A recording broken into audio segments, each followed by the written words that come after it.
Don't know if they'll actually follow through on it, but it's good that they're promising it.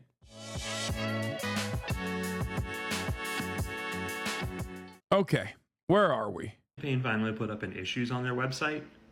Finally. And something very funny happened.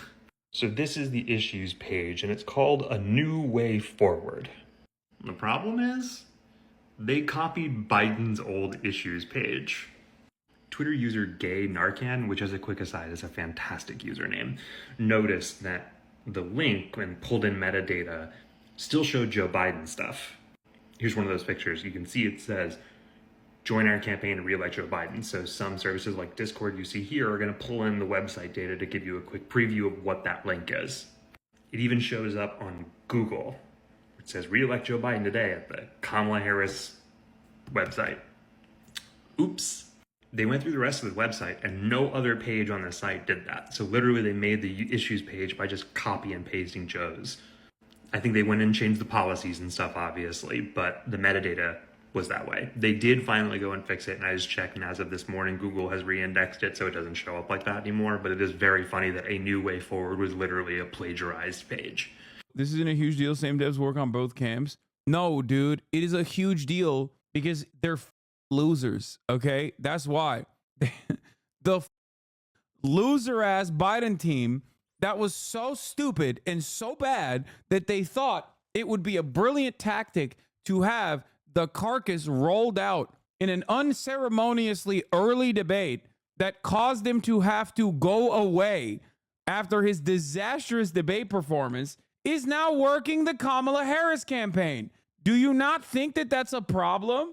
Like, it's not like Biden was winning by insane numbers and like, of course, and then he just simply couldn't continue campaigning, and that's why they had to swap him out. So it's great that that same brilliant team is working with Kamala Harris. The metadata doesn't mean anything, by the way. I don't give a shit about the metadata stuff. I do, however, give a shit about the fact that a lot of the bad decisions made by the Kamala Harris campaign so far since the Tim Walz VP pick, I think is a direct consequence of the Brandon heads running the show over there.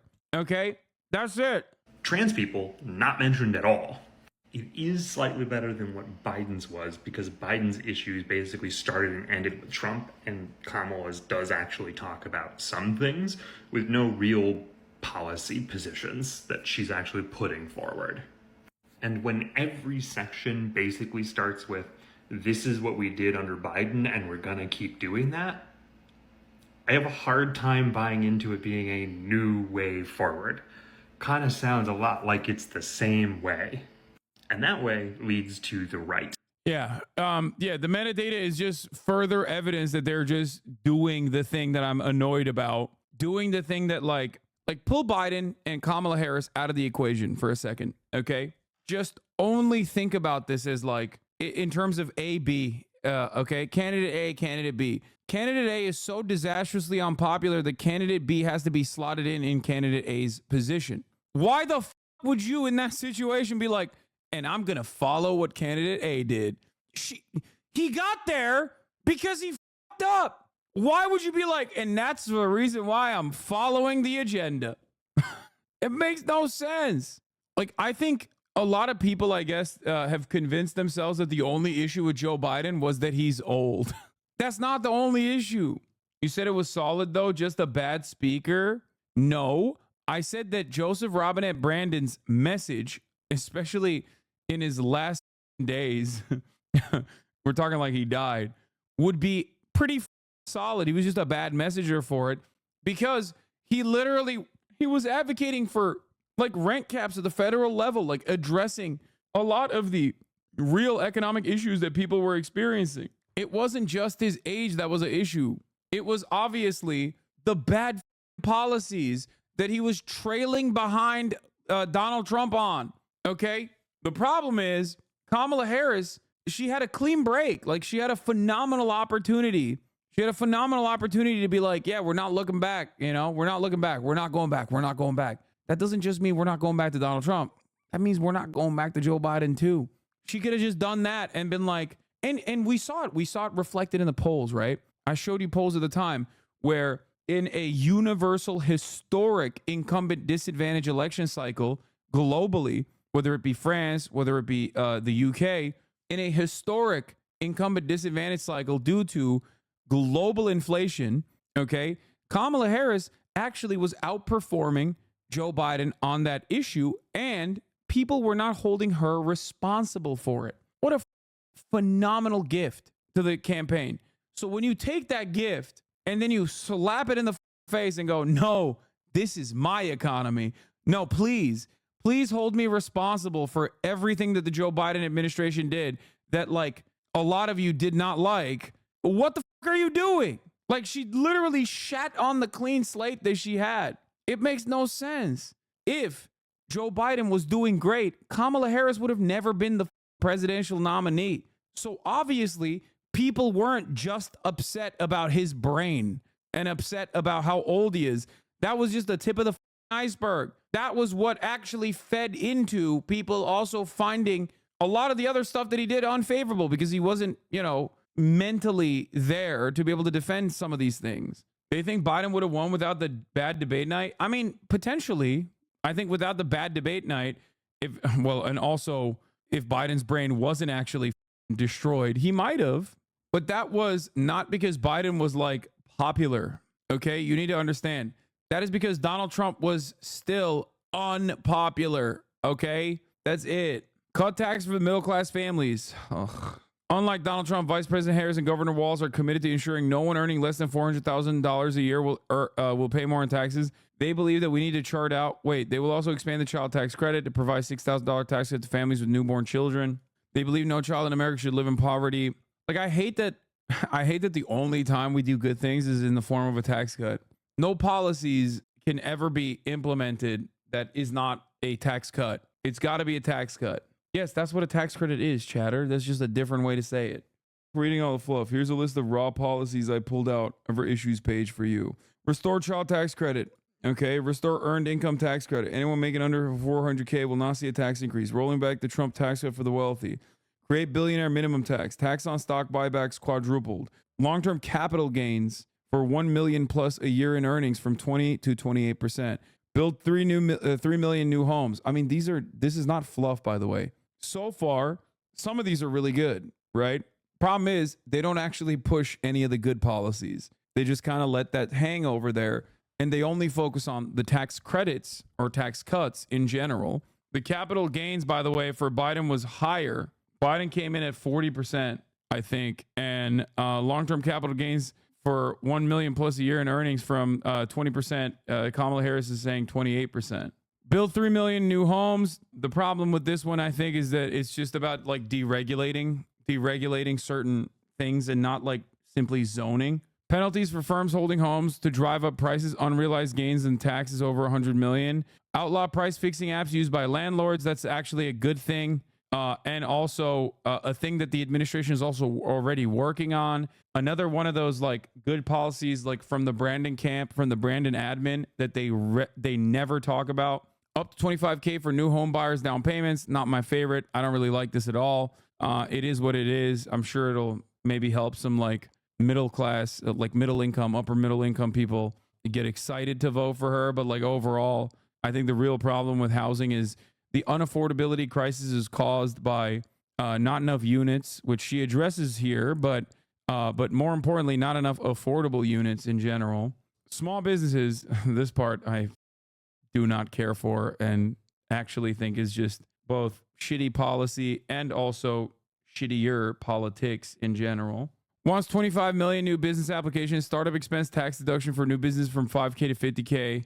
Bring down more tax cuts. Why don't you like the 25K down though? Because the $25,000 down payment, like the help for $25,000 down payment, does not actually address the root cause of the problem. I mean, it's fine. It's not the worst policy. It just does not address the root cause of the problem. It's barely a Band-Aid. It helped me buy my first home in Illinois. You understand where I'm coming from though, right? Like you get it. That's why I said it's helpful for a lot of people who are right there. And there's a shit ton of people who would actually benefit from it. And they would most likely go out and vote for the Democratic Party. And no, it's not true. If 25K is what's keeping you from buying a house, you can't afford the taxes. No, you're wrong on that. You're literally wrong on that. For a lot of people, the down payment is what stops them from being full-blown home buyers or apartment buyers versus apartment renters permanently. Okay. There's a lot of people that are right at the margin, but they just don't have enough push to be able to get it. Now, of course, this also runs into the problem of like, then they're just going to raise the prices by $25,000. But yeah, the biggest problem, the biggest hurdle that stops people from going from permanent renters to like homeowners or apartment owners is literally the down payment. That's it. Once you have enough capital put together for the down payment, especially if interest rates are low, yeah, you're locked into a mortgage for sure, but you can just buy a house and instead of paying rent, you just pay a mortgage payment. Obviously, there's differences. There's homeowners association fees depending on where you're at. There's property taxes and things of that nature depending on which state you're in. But ultimately, a mortgage payment is significantly more stable than rent because rents just get increased willy-nilly due to market conditions. Market conditions dictate that rent always goes up. Okay. Sometimes by 5%, sometimes by 10%, but at the end of your lease, it's up to the whims of the landlord. Whereas once you're locked into your mortgage, you're locked in. That's your rent permanently for 30 years, unless you refinance. Yeah. And also, Hazard MTG is correct. RealPage sued by DOJ for rent price fixing. Exactly. So that's like a good thing that they're doing, right? Outlaw price fixing apps used by landlords and also going after landlords that are using price fixing apps. Like that kind of shit is good. That's not true at all. What do you mean? In regards to mortgage rates, property taxes increase every year. That's not true either. That's why I said it's dependent on which state you live in. And mortgage rates are also dependent on what kind of mortgage you have. I have a fixed interest rate mortgage. If you have a variable rate mortgage, then yes, it does change. At least in Texas, the county will try to appraise your house insanely high year over year to push property taxes. Really important to have homestead exemption to protect from huge tax increases. Yeah, Texas is a state where they do reappraise the value of your home, if I'm not mistaken. Whereas California, you're locked in to your purchase point. And I have a 30-year fixed rate. Ultimately, we're talking about a whole bunch of this. Are there voters out there who will be enthusiastic about this? Yes, that's my point. So it's not the worst policy. It's just that it doesn't actually fix the problem at all. Do you feel me? And in terms of the small businesses, startup expense tax deduction for new businesses from 5K to 50K. I think Trump had something similar for this as well. Ultimately, it doesn't really matter. I don't think this is what actually is a significantly better way to talk about small businesses is universal programs that allow small businesses to remain competitive with large businesses by having the government actually play the role of providing some of these amenities or providing some of these like paid family leave or even healthcare if that was a thing. If you didn't have to pay for your employees' healthcare costs, small businesses would thrive. They'd be actually competitive against big businesses because then big businesses that already have like significantly better rates and significantly better platinum policies because they have long-term contracts with insurers couldn't just turn around and be like, we have better healthcare. You have to come work for us instead of the mom and pop shop. So overall, I think that, there is an infinitely better argument to make for universal programs when you're talking about small businesses. And Tim Walz actually used to do that quite well, but haven't really heard about him. Haven't really heard about his policies from that aspect at all. The principal cost of the house is the real threat to someone like me and my income bracket. The interest rate is temporary, can decrease, but if the house is sold at the current market price overinflated, then at worst, add on that 25K that sellers will know they can get, and there I am stuck with a house that will always cost way more than its value. Yeah. Bring down costs. Ban of corporate price gouging. Don't know if they'll actually follow through on it, but it's good that they're promising it. Okay. That's actually at least like smart that they're promising that. Polling at 83%, by the way. One of the most bold policies that they've posted. And also, in my opinion, a great way to message. You're not saying price caps. You're saying we're banning corporate price gouging for food and groceries. Now, the implementation of that is going to be difficult, and the Harris campaign seemingly doesn't have a lot of juice and momentum behind it. But overall, it spells that potentially Lena Khan is not going away, so that's a good thing. David Dayen wrote that the tax deduction doesn't matter. They want to increase their line of credit. Small businesses aren't asking for tax cuts. If you read their surveys, they say they need access to credit. Nevertheless, Kamala Harris wants to give small businesses a deduction. The pitch includes some other perks for small business, included easier occupational licensing rules across state lines and simpler tax filing. Harris's goal is to boost that new business formation number up to 25 million in her first term. I'm certain that no small business owner would ever look at a bigger startup cost deduction and reject it. It's basically free money. It's not much money, to be clear. 2018 bill that expanded the deduction to 20,000, which Donald Trump supported, was, see, I told you, by the way, was projected to cost 2.8 billion over a decade. Maybe Harris's version will be 7 billion. The New York Times estimated it was slightly higher at 20 billion. That's still not much. I'm less certain that any small business owner was clamoring for this. We actually know quite a lot about what small businesses worry about because a number of organizations periodically survey them. The surveys generally show heightened optimism from small business owners about hiring and investment. But one drawback has been the tightening of small business credit standards from lenders throughout most of President Biden's term. Small businesses often have trouble getting credit because their enterprises are simply riskier than large corporations, and higher Federal Reserve interest rates have raised the bar even higher. This has turned around a bit in 2024 and a big reason for the optimism, but credit standards are still seen as tight. Anyway, bring down costs, ban corporate price gouging, review corporate mergers to ensure compliance. Great. Cap insulin costs for everyone, not just seniors. Great. Okay. And not just insulin. Move beyond insulin. Love that. Cost of healthcare. Expand and make permanent ACA tax credit enhancements. $2,000 out of pocket cap for all seniors extended. Negotiate lower prices on more drugs. Great. Work with states to extend Medicaid postpartum coverage from 2 months to 12 months. Also great. A lot of this stuff is great. Okay. Great, great, great, great, great. Can it be better? Absolutely. Could you clean this up by making, again, a policy prescription that is easier to understand for most Americans? Also, absolutely. Okay. Social Security, make the rich pay more into the system. It means removing the cap. Yes. There's no other way that you can make rich pay more into the system. Currently, what is it like? It stops at like an insane number. So whether you're making $100 million a year or whatever the number is, I think is like 200. Is it 200K or 140K? The people that pay $144,000 a year, I think, pay the same amount in totality into Social Security, not percentage, in totality, okay, as a person making $10 million a year, as a person making $100 million a year. Way to $168K this year. It is inflation adjusted. Yeah. $168,000 a year is the Social Security cap. So that means if you're making $168,000 a year, that's it. You're paying the maximum amount that you pay into Social Security. That's crazy. American Innovation signed the PRO Act. I mean, I'm on board. Will they be able to get that done? Who knows?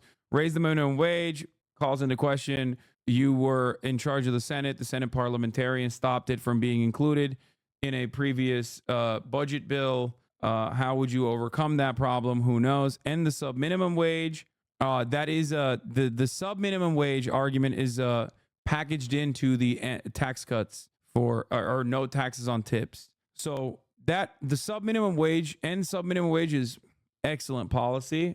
Totally on board with that. I think if it were up to me, I would just say end the sub minimum wage and not even do the no tax on tips shit. Create national paid family and medical leave.